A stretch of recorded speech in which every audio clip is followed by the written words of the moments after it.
Welcome back to the Lanterne Rouge Cycling Podcast, supported by Lacole. Here with my co-host Benji Naesen for Stage 12 of the Giro d'Italia. Recap from Siena to Bagno di Romagna, 212 kilometres, one of the longest stages of this year's Giro, with a lot of climbing too. I think over 4,000 metres, maybe even 4,500 metres of climbing. They've got two Category 2 climbs in the middle, 17Ks at 5.5%, 15Ks at 5.5% back to back. There's plenty of rolling climbs beforehand for the break to be established. It's a long descent. And then the final climbing section, the Passo del Carno, looks not too bad, 10Ks, 5%, but it's actually pretty much a 5K climb in the middle of it. And it's not steep at the start, flattens off for the last 3Ks, and there's even a 12% kilometre in the middle of that before a reasonable descent, some technical sections, and then a flat 4K run-in to the finish in Bagno di Romagna. Benji and I said break yesterday, but struggled to put our finger on which rider it would be. There were some abandons today, Benji. There's some other news. A lot of riders missing the race. Even maybe mention as well the riders that abandoned during the stage, because we always get too caught up in the recap as well. Yes, quite a few riders actually abandoning today. We started off with Gino Mader, who crashed yesterday apparently, but also crashed early on in today's stage. He unfortunately left the race, so that's a bit of a loss for Bahrain, certainly. We lost two riders from the team of Martin, as well, Startup Nation. We lost DeMarchi from a crash. Dowsett, don't know what happened to him. Stomach problems, I think. Okay. And next to those riders, we had a Koenig rider as well, leaving the race. That was Masnada. I think something with his knee was circulating on Twitter by the team. So those are the environment ones in the bus. You got sick from the toxic environment in the bus after the stage yesterday. Or maybe he got something. He got caught in the crossbar. When someone threw something at the other, he got hit in the knee, and he's got a knee problem. All right, who was the last rider? Who was the last rider? Good question. Who was the last rider again? No, I said it today. MS first. Oh, you said? Okay. Yep. Benji said yesterday he had trouble. There was Soler crashed during the stage as well. True. Oh, yeah. Forgot about him, but it's pretty important. So he crashed out. Yeah, which is a shame. I mean, we meme about Soler all the time. I actually thought he'd been riding pretty well this Giro and no brain-dead stuff at all. He looked good in Romandy, so that's a real shame. He was the GC guy for Movistar. I wanted to really see what he could do for the rest of the Giro. But this stage, we said breakaway, and a big breakaway formed as we expected. Benji, what sort of names do we have in there? I mean, the classic guys we did expect. It wasn't a weird break this time either. Yes, firstly, a rider going for the KOM jersey. That is the one that is wearing the KOM jersey. Geoffrey Bouchard looks like he's mainly focusing on trying to get those points and eventually tries to help a teammate to try and take the victory. Today, that was the case with Andrea Vendrame. We also had Dries de Bond, who also seemed to be going for the KOM points, but not fighting with Bouchard. He was like, you can take first, I'll just take second. I don't know what the strategy is there, but he was doing exactly that. But next to that, we also had some other riders from Pro Conti teams like Albanese, Patili. Some people will get it. We also have Guy Niff. We had George Bennett, not the sprinter. He's not here. Hamilton, Chris Hamilton, this one. And Victor Campenaerts, Brambilla, and also Ulysses. So Brambilla was your pick yesterday. You thought he might play a role as a satellite rider, but INEOS actually decided otherwise. INEOS decided to set a bit of pace at the start, to have a gap of 5 minutes, but not necessarily push it to close down the gap. And when the climb started hitting, they slowed down a bit, and the gap just started expanding. And by the end of the stage, well, spoilers, they had roughly 12 minutes as they finished with a victor somewhere. So Breakaway won the stage. Spoilers again. But I think we said yesterday why. We explained in detail why this keeps happening, why the breaks keep winning. It's one for this stage is parkour design. We have 4Ks of flat after the climb and a descent before then as well. So you got to really hold that to the line too. None of the other teams are as strong as INEOS that are going for GC. Bahrain were when they had Landa. The second real problem is Landa's not here. He crashed out. That's, I think, destroyed this stage GC-wise because Maida, Caruso, Bilbao, Tratnik, they would have been stronger than INEOS in the proper mountain stages, in my view, with Landa, and they might have tried something and worked with INEOS. So that was the reason why the break got so much leash. Let's focus on the breakaway all the way to the finish. I think, Benji, and then we'll come back for the GC action. But yeah, apart from they pretty much worked together in the Cat 2s on those climbs. It really only was on Passo del Carno where the attack started flowing from a 10-man plus breakaway. The only thing I would note was on the descent into that, I think Tesfazion and a couple of other riders were getting gapped just purely off handling, I think. But yeah, how did it kick off on Carnaio? Brambilla initially, and then Bennett attacking. Where would you have attacked if you were the DS? Where would you have said to wait for on that last climb? Well, I think it really depends on which rider is yours. I think that the rider like George Bennett needs to try and benefit of the steeper sections, which is, I think, after a good, it's that 12% kilometer you mentioned earlier on in this podcast. That's where George Bennett must go, but he needs to put the pressure already before that section, otherwise he won't drop people. Vendrame needs to try and attack on the lesser steep parts, but he's got the climbing ability. We saw it last year in Sestriere to do decent climbing, but when it comes to the very steep sections, I think that a George Bennett in form would beat him. But we have seen this Giro that's not overly the case, although he seems to be getting a tiny bit better. Brambilla on the climbing section, not on the flatter part, stuff like that. I think that riders like Victor Kampenaerts, they didn't make it to this point really anymore because, on the descent beforehand, he was having trouble because it was kind of rainy. So we already lost quite a few people from that breakaway before this point. But eventually it ended up with a rider actually riding away, and that was perhaps the rider I did not really expect to attack because he's one of the faster men in this group, Andrea Vendrame. You think there's a reason for it. There's a very specific reason why he attacked there. Pace had gone out of the race with Hamilton, Bennett, and Brambilla. Brambilla had attacked multiple times. He attacked too early before the steep section. Brambilla had done the hard work of softening up the group, and then they're nearly at the end of the climb. Still a fair bit of it left, enough left, and it's not as steep. As I said, you go over that steep section, really it flattens off 2-3%. I think Vendrame is thinking, if I stay in this group, these climbers, because he is the quickest man on paper out of those four riders, including Visconti, who's behind. Visconti is probably the quickest. He's quicker than the other three who were there. Vendrame is thinking, I don't want to get dropped on the climb. So I'm going to keep the pace up whilst they're all looking at each other, go 10 seconds ahead, ride my own pace rather than having to respond to attacks from the good climbers, Hamilton, Brambilla, and George Bennett. So that was really good from Vendrame and really smart because he was thinking about the final sprint.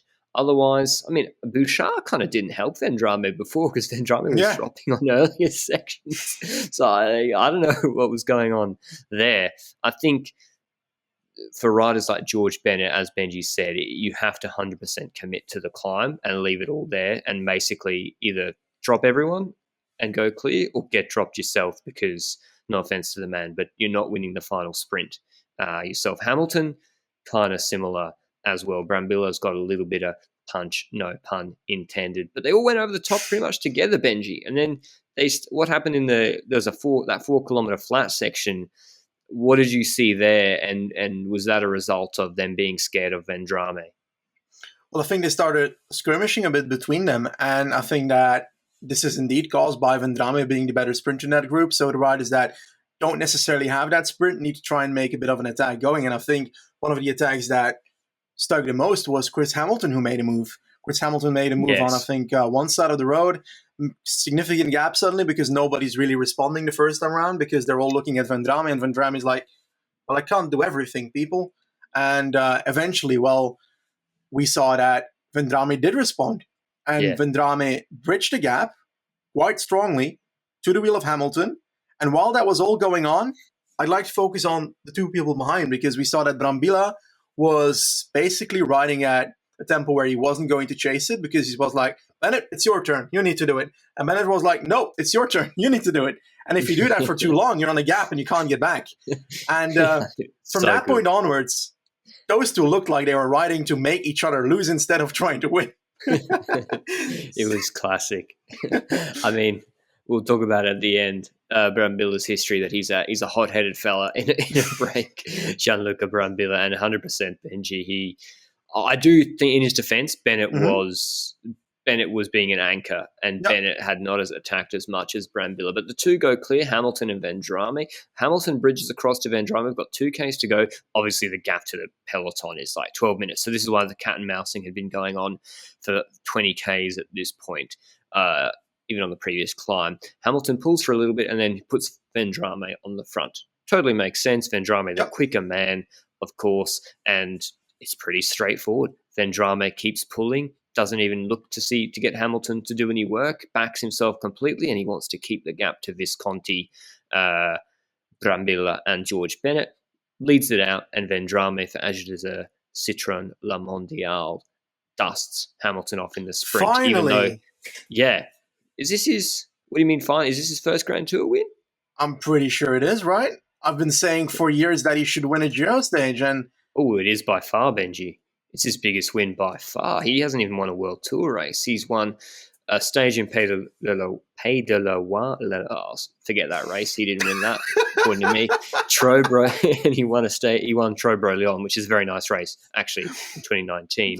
And now a Giro stage. So we're seeing a lot of riders at this Giro winning the biggest Grand Tour stage for the first time. Schmidt, Vendrame, Maida, and it's because these big breaks are going. But I think Vendrame, me and Benji are surprised he hasn't won more. What sort of rider is Vendrame, Benji? Is he Diego Ulissi? I think that he was also in the break, by the way, and got dropped. But he's probably a better climber. Yeah, so Vendrame started basically off as a rider with a bit of a sprint, and we saw him more in hilly sprints. He was better in those. I think he got second in one in 2019 as well, but I'm not so sure about it because my memory is not optimal at the moment. And then I think that he started showing in the Giro last year that he could also climb next to that in breakaways. And on Sestriere, that stage, we saw that could be next level in stages like this. And combining all that together today to get the stage win finally, because his sprinting is not good enough to win a sprint. His hilly sprint is not good enough to beat the hilly sprinters that are usually present. He's always near the front in those. Which is weird. Just hold that thought, though. Which is weird, because I just want to put in one result. 2020 Giro Stage 4, flat finish, Demar, Sagan, Ballerini, Vendrame, Viviani, and then Matthews and Co were behind. So he has shown some glimpses of sprinting, but do you think, have we not seen any of that this year? I think the benefit of that stage was that was a stage with the middle climb, right? If I vaguely remember, which means that the pressure on the pure sprinters was already kind of pushed, which means that those have spent more energy on the road than Vendrame probably did on the climb. So I think that plays into why he's better on that kind of finish. I do think he needs a rougher terrain to outsprint people. I think he can sprint though, but I don't think he has a sprint to pass the best sprinters in the world by far. And therefore he needs a bit of a combination of rougher terrain with a sprint or a breakaway with a sprint, stuff like that to make it out on top. Yeah, he is perfect for stages like this. I think this is the archetype stage for him. 4,500 meters of climbing, but a flat finish. So that is really difficult, this sort of stage. And I think he did get fortunate in that I think if someone like Mollema and another strong climber went clear and started work together on the final climb and really pushed it, he might have been in trouble. But cat and mousing and then him riding his own pace, he 100% deserved the win. Let's now go back to, are there any GC? No, I'll read out the top 10 because there's no GC contenders in the top 10 of this stage. Vendrame first, Hamilton second, George Bennett third, we'll talk about that in a second, Brambilla fourth, Visconti fifth, Bouchard sixth, Nicola Ede seventh, Petilli eighth, Honoré ninth, Ravanelli 10th. George Bennett was not third on the road. So this is a quick anecdote that was probably one of the funniest moments from this stage. They're coming into the finish. Bennett has not pulled for a second after Vendrame and Hamilton have gone clear. And he's not going for bonus seconds on GC. Brambilla's pulling the whole time. And then Brambilla starts to sprint, hugely deviates as Bennett starts to come. Brambilla starts on the right barrier. He moves almost to the left barrier because he knows Bennett starts to contest the sprint. And Brambilla, he eventually got relegated. We just saw it on Twitter. He was relegated to last in his group, which is fourth, which is actually a problem with the rule because he might have just come fourth anyway. And we never see the UCI judgment in these things. But we won't talk about rule deviations and that stuff today because we always do. But I actually am sort of on Brambilla's side, now I don't think you should respond by endangering people. And in terms of endangerment, this wasn't the highest level of endangerment you'll ever see. But I just think it is weird that Bennett contested that sprint, Benji. Do you think, I know we don't like the old rules of cycling, but really, it's for third. And he didn't help at all. What's he doing contesting that sprint? He's trying to get third. And if Brambilla doesn't like that, then he can ride another kind of sport, because I feel like I understand that Bennett will not pace as much as someone who is faster on the flat. I think that riding clever is also part of the sport. I think that Ruben Guerrero won a stage in the Giro last year, if I recall correctly. Yeah, but that's winning a stage. Yeah, I get it. Hamilton sat on Vendrame, and if he'd won, I wouldn't criticize him. That's winning. Bonus seconds for GC, mate. Oh yeah, okay. True. I have no clue. Yeah. But I feel like everybody should be allowed to sprint for a place that they want to achieve. If you don't agree with that, then that's a valid comment. No need to deviate then. Yeah, it's hard to disagree with that. If Brambilla didn't want him to contest the sprint, he should have attacked him if third meant that much to him rather than deviating. I also think it was, though, a bit strange. I think it was just a sign that Brambilla had probably been abusing him for the last 5 kilometres, and it was like, fuck you, I'm going to contest third, which is my right as well. After the stage, Brambilla, what did he say? Something spicy. I have nothing to say, which also means I'm about to say something spicy. Ask George Bennett how to do the race. That's it. Sometimes it's better even watching some racing on TV. You can learn how to do it. Or you can listen to the Lanterne Rouge Cycling Podcast. We provide very good tips on a daily basis on how to win cycling races. But now to the GC group after that excitement in the breakaway at the end. The GC group, nothing happened. The Cat 2s, INEOS did... No, nothing happened on the Cat 2s. Big climbs, INEOS just pacing, even losing time to the break. We'll get to Benji's moment of the stage in a second. Get onto the Passo del Carno. INEOS not really caring at all, pacing. They get to the steep section. Who do we see jumping at the front? The guy that I literally said yesterday on the podcast, if there's one GC rider that will attack today, it's Ciccone. And he definitely ended up doing so on the last climb. And it was while INEOS was still pacing with 4 riders. And then a lot of people, I think, criticize the fact that, well, is this even remotely intelligent? Because, they're just going to pace you down. Like, I don't get that point. But the weird strategy for it was that they did a reverse satellite rider. They attacked with the leader first and attacked with Nibali towards it. This makes no sense. I didn't realize that. It's reverse satellite. Yeah. Well, maybe, Benji, Nibali's the leader and Ciccone is... Exactly. Benji is the DS at Trek, and he's saying, Ciccone, no podium, mate. We need to get Nibali 8th on GC. The thing is, for reasons that definitely weren't within Ciccone and Nibali's contemplation, their move actually isn't as bad as it seems, because INEOS, I think, saw them up the road and thought we could use them as a satellite because we've got this descent coming. I think INEOS are well aware that Vlasov and Remco can be put under pressure on descents. And we saw Moscon bridging to that group. Bridging, he pushed out of a corner. It wasn't just losing a wheel. He attacked to that group. And I think the plan was to then have Bernal attack to that group, which he tried to do. But he was marked by, I think, Luis Leon Sanchez, Caruso, and other riders were alive to it. And Danny Martinez didn't lose the wheel quickly enough. So, but they were trying to do what, not similar, but kind of similar, Bodnar and Sagan, Thomas and Froome in that stage where you try and, you're up there, let's satellite to you, we'll all work together. And it just didn't work out. Ciccone and Nibali got brought back because probably everyone saw Bernal trying to get into that group. They go to the crest of the climb. Who do we see pacing the front of this descent, which had been a little bit wet in sections? Lo Squalo. Nibali is back. And, Remco's saying, oh, no. And if we've learned anything, trying to follow Nibali on a descent when he's going full is pretty tricky. Who tried to follow him again, Benji? And do you agree with him following Nibali on a descent, knowing how treacherous it can be? Well, yes. The thing is, Moscon was the one that tried to close down the gap towards Nibali in the descent, and he did so by having a gap on the group behind as well, because he wasn't just pacing the group towards him, he was pacing too hard that the rider in his wheel could also not follow from INEOS. So Moscon with great descending until, he tried a bit too much because Nibali was getting through corners in such a wonderful way. When I see it on TV, I bloody love it. And Moscon just miscalculated a corner and ended up crashing in that corner.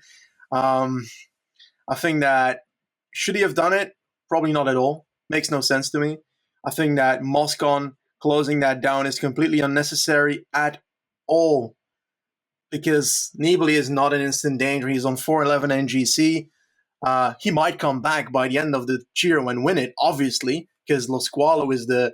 Yeah, okay, I won't go on a fanboy streak here. But on a serious note, Moscon should not have done it because there's no real risk to it. What happens if Nibali has 20 seconds at the bottom with the flat section afterwards, with Moscon at the front, and having not crashed, he might have been able to close it down on the flat section afterwards with no issues. And I think that's a much more clever strategy. I think Moscon was just like, oh, cool, I can race, and I need to get to his wheel. Yeah. But nah, he shouldn't. His focus should be on trying to keep Bernal safe, trying to keep Bernal safe to the finish line, and trying to prevent Nibali from gaining on the flat section and even closing it down on the flat section, not on the descent itself. We've seen it for years that trying to follow Nibali in a tricky descent, it has a 50% chance of getting you crashed onto the floor. So, in Moscon's defense, I think they may have been, INEOS were planning to ride the descent a little bit aggressively, and perhaps he was thinking, okay, I get to Nibali's wheel, we get a nice little 8-second gap on the flat, and then Bernal can try and bridge across to us. I pull the hell out of the group, and we gain a bit of time on GC, some free time. The problem with that is, I mean, Bora had a full team. Caruso, Luis Leon Sanchez was right for Astana. Caruso had teammates. That probably wouldn't have really worked. So yeah, Moscon crashing, but he got straight back up, got in the group, and that's pretty much the rest of this stage. Nibali maintaining the gap with Narvaez pacing pretty chill behind. Nibali getting a massive 7-second gap on GC. Now he's only 4 minutes and 15 back on GC. Great move. Yeah, Benji thinks he's probably going to podium now. No, but no one even contested the sprint in the peloton behind. So bit of a nothing day on GC, it must be said. There's no changes that I can see in the top 10. Still Bernal at 45 seconds ahead of Vlasov and 112 ahead of Caruso. Tomorrow's stage is also pretty... today's stage wasn't straightforward. Profile was, but it played out that way, I think. 200 Ks tomorrow from Ravenna to Verona. Flat, it's a one-star stage. We have an intermediate sprint for Ciclamino at 67, and we have the bonus second sprint at 1:45. I hope the break is caught by then, so we see Bernal sprinting against Remco or Almeida, whichever one's right for GC.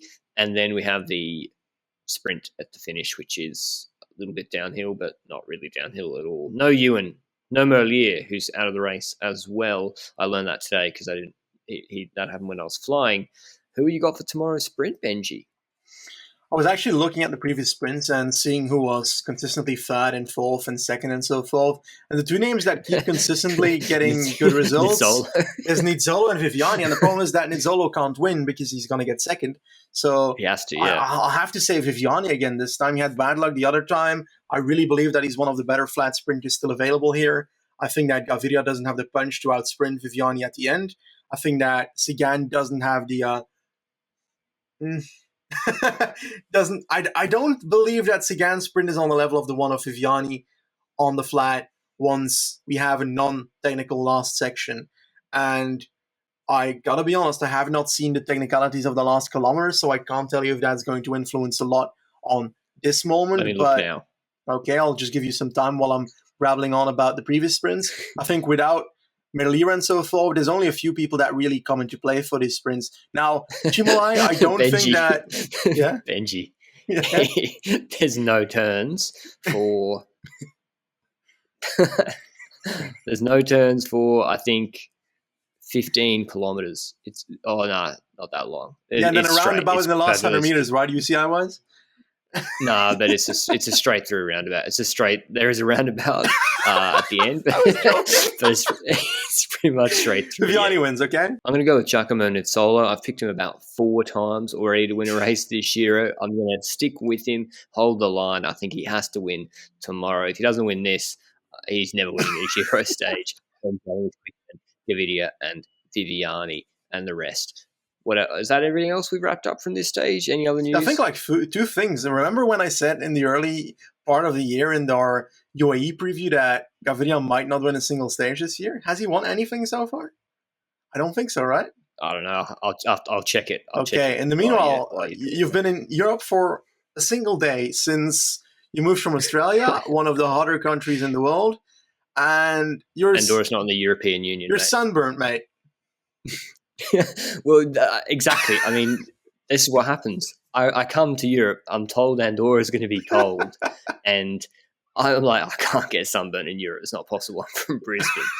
And classic, in Brisbane, I actually take precautions because of my pasty skin. I go for a hike today for about 4 hours. Don't wear any sunburn. It's 23 degrees, direct sunlight. And this is the result. So, I mean, at least I'm happy, though, that I got the mornings to myself and then we record the pods. I am loving it so far. But that's all from today's stage. Let's see if I get further. And I don't have a mask burn because I was wearing a mask. It's weird.